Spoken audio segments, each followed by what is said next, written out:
கேள்வி ஒன்றாக இருந்தாலும் பதில் எப்படியா இருக்கான், ஆளுக்கு ஏற்ற மாதிரி மாறுபடும். நேரில் வந்துட்டால் என்ன பண்ணிடலாம், எல்லா கேள்வியும் கேட்டு தெளிவாக. அதுக்கு தான் சத் சங்கம். என்னுடைய நோக்கம் எல்லாம் மனிதர்கள் எல்லாம் மகிழ்ச்சியாக இருக்கணும், அவ்வளோதான். பிரச்சனை மிஸ் பண்ணுறேன். உண்மை கூட அந்த பிள்ளை சொல்கிறதெல்லாம் உண்மை தான். கட்டி அழுத்துவோம், வலிக்கும், ஊரில் எடுக்கும், அதை அப்படியே சுற்றி வந்தோம்னா ஜாலியாக இருக்கும்.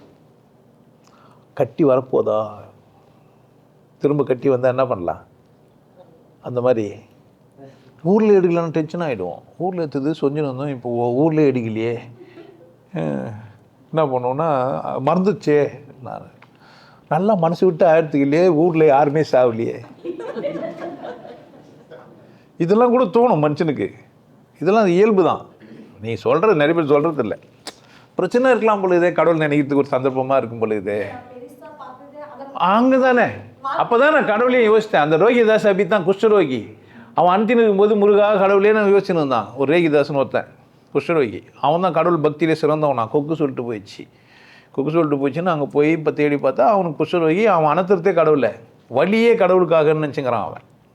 எனக்கு வலியை கூடு கடவுளே, நான் உன்னை நினச்சின்னு இருப்பேன், தப்பு இல்லை. அது அவங்க மார்க்கம். சில மார்க்கங்கள்லாம் பார்த்தீங்கன்னா அடிச்சுப்பாங்க, ஜாட்டியில் அடிச்சுக்கிட்டு கத்தியில் வெட்டித்தெல்லாம் எதுனா வலி ரணம் வந்த பிறகு நல்லா நெருப்பு பாடினா அது பாடினா அடுப்பு போட்டு எரி வச்சு டீ சூடு பண்ணி காப்பி குடிக்கலாம். கீழே போட்டு மேலே நடப்பான். காலில் புண்ணாயிட்டு காலில் ஆத்தா இது மாதிரி பாவம் பண்ணிட்டேன்னு இவனாவே நம்ம ஏதோ பிரச்சனை பண்ணிக்கிறோம், போன ஜென்மத்தில் ஏதோ என்ன பண்ணிக்கிறான். ஏன்னா மனம் தந்திரசாலி, அதுக்கு என்ன தெரியும் அப்படின்னு கேட்டால் நம்மளை என்ன பண்ணணுமோ அதை பண்ணிருக்கோம். நான் பண்ண பிரச்சனை இல்லாமல் இருந்தால் ஜாலியாக இருந்துருவோம்னா இல்லையா?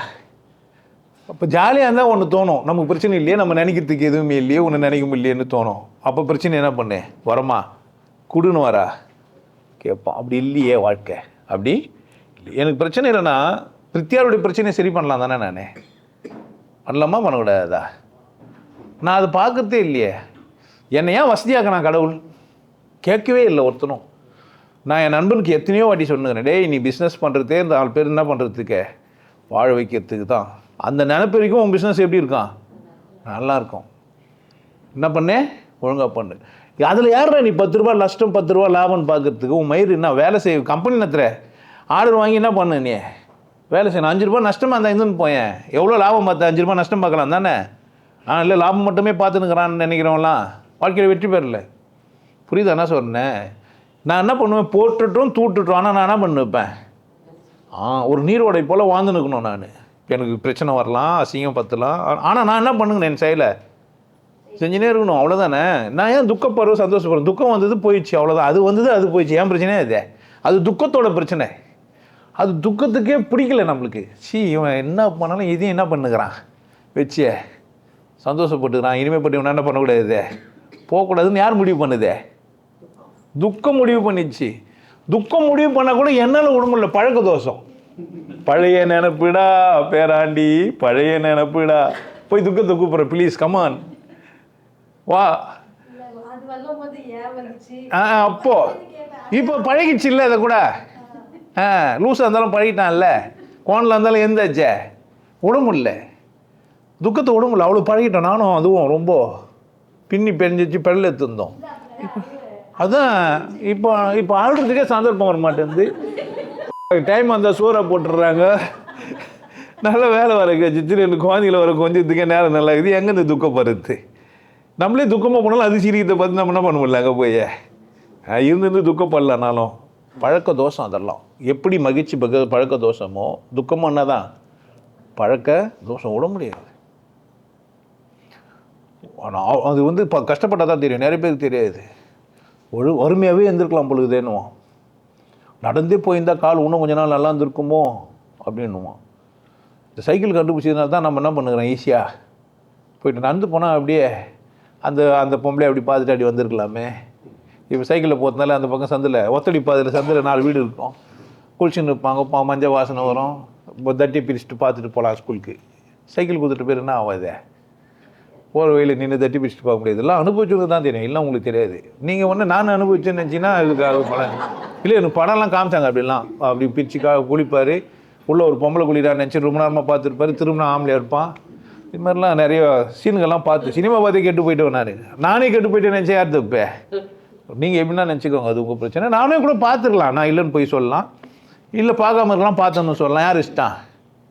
பேசி புரிய வைக்க பார்க்குறேன். அப்போது நான் துன்பத்தை கூட என்ன பண்ணுகிறேன், நான் விட முடியாமல் எண்ணெயை பிடிக்கிட்ட மாதிரி இருக்கும், துன்பத்தை பிடிக்கிட்ட எண்ணெய் பிடிக்கிட்ட மாதிரி இருக்கும். சில பேர் ஜாதி பிடிக்கிட்ட பிரச்சனை ஆகிடுவான், அவனால் இருக்க முடியாது. நீ தாழ்த்தப்பட்ட ஜாதி நீ தான் சொல்லுங்கிற, அதெல்லாம் அவனுக்கு பெருமை. நாங்கள்லாம் இந்த ஜாதி, நாங்கள்லாம் இந்த கறி சாப்பிடுவோம், ஆனால் அவனே சொல்லிப்பான். நீ சொல்ல வேணாம், அவர்லாம் ஆண்டு, அவர்லாம் பிடுங்கி ஒன்றும் வேணாம். நமக்கு ஒரு பிரச்சனை இருக்குது, நம்மக்கிட்ட மன ரீதியாக நம்ம பாதிக்கப்பட்டுக்கிறோம். பிரச்சனையை கூட நம்மளால என்ன பண்ண முடியல, விட முடியலையா? அதுக்குள்ளே ஒரு சுகம் இருக்குது.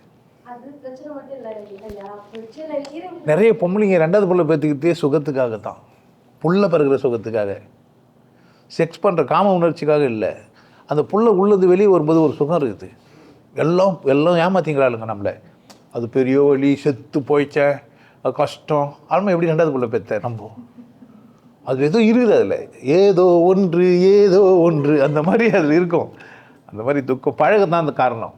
இதுக்கெல்லாம் காரணம்னா பழகிச்சு, ஒருமை பழகிச்சு, ஏழ்மை பறிஞ்சிச்சு, அடிமை பறிஞ்சிச்சு. இந்த அடிமை பண்ணி எம்ஜிஆர் குஞ்சே நடப்பார் பார்த்துக்கிறீங்களா? ஏன் ஆல்மா அம்மா என்றால் அன்பு, அப்பா என்றால் அது மாதிரி தான் கொஞ்சமாக நிமிருவார் பார்த்துக்கிறீங்களா? அது பார்த்த மாதிரி பழக்க தோஷம் தான்.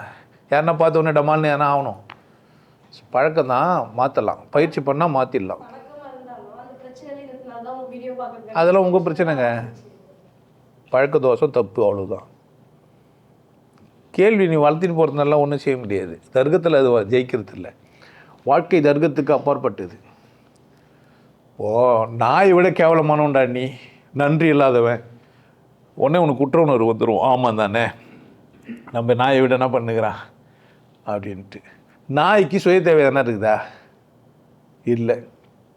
நம்பித்தானே, நான் ஒரு மனுஷன் தானே, மதிக்கவே இல்லை. நான் காரில் ஓட்டின்னு போகிறேன், இல்லை ஆட்டோவில் போயின்னுக்கிறேன், பின்னாடி கிஸ்ஸை குத்துன்னு தடவின்னு போகிறேன். நான் யார் அப்பா?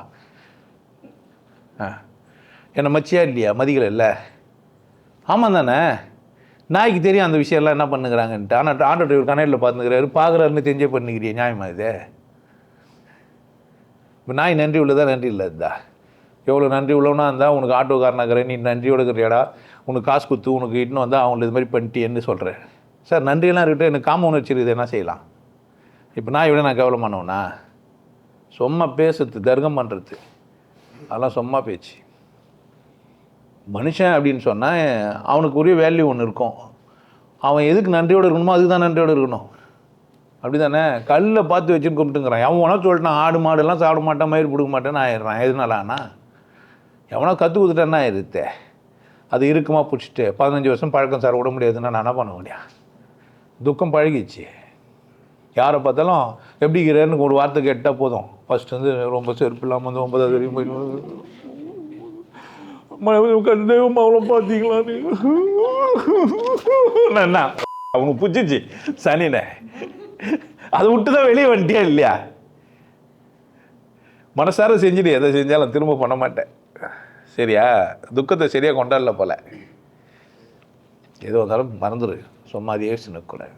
அடுத்த வேலை பாரு, செய்யறதுக்கு எவ்வளோ வேலை இருக்குது இல்லை? அந்த 15-16 இல்லை, அதையே யோசிச்சுருந்தா நடக்குமா?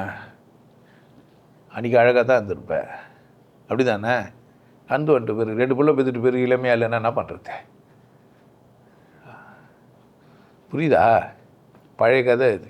உங்களுக்கு எல்லாருக்கும் ஒரு விஷயம் சொல்கிறேன். ஆனந்த வாழ்வு அப்படின்ற ஒரு கோர்ஸ் யூடியூப்பில் போட்டு வச்சுருக்கேன். Happy life course. நீங்கள் மெம்பர் ஆனீங்கன்னா ஆனந்த வாழ்வு கோர்ஸை நேரடியாக நீங்கள் யூடியூப்பில் பார்க்கலாம். ஃபேமிலியாக டிவியில் போட்டு என்ன பண்ணலாம், எல்லாரும் ஃபேமிலியாக போட்டு பார்க்கலாம். ஒருத்தர் தான் சப்ஸ்கிரைப் பண்ணீங்க, 5 பேர் 6 பேர் என்ன பண்ணலாம், நீங்கள் அதை பார்க்கலாம். வாய்ப்பு பயன்படுத்திக்கப்பா.